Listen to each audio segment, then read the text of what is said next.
మా ఇంటి వైపు అయితే ఇలా చేపల్ని తెచ్చి మరీ అమ్ముతూ ఉంటారన్నమాట. Hello guys, welcome to our channel. నేను మీ పర్వీన్.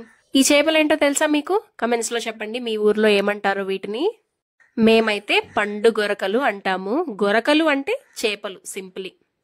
ఇవైతే చెరువు చేపలు కాదండి, ఇవి సీ ఫుడ్ అన్నమాట, అంటే సముద్రపు చేపలు.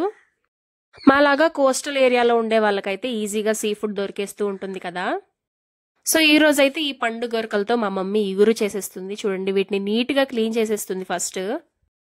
అప్పటికప్పుడైనా వండుకోండి, లేక ఫ్రిడ్జ్ లో పెట్టుకోనన్నా వండుకోండి మీరు. సో ఇగురు చేస్తున్నాము. ఫస్ట్ అల్లం వెల్లుల్లి పేస్ట్, ఉల్లిపాయలు, పచ్చిమిర్చి, కారం, పసుపు అండ్ కల్లుప్పు వేసేస్తున్నాము. అండ్ నెక్స్ట్ కొంచెం ఆయిల్ వేస్తాము. సో వీటిని బాగా టాస్ చేసుకోండి, లేకపోతే ఇలా మాలాగా కలిపేసుకోవచ్చు. సో హెల్దీ వేలో చేపలు తినాలంటే మాత్రం ఖచ్చితంగా ఇగురు వండుకోండి, చాలా హెల్త్కి మంచిదన్నమాట. దీనిలో కొంచెం వాటర్ అండ్ ధనియాల పొడి యాడ్ చేసేసుకొని ఒక 10 to 15 minutes కుక్ చేసామంటే అయిపోయింది. వీడియోని లైక్ చేయండి, సబ్స్క్రైబ్ చేసుకోవడం మర్చిపోదే.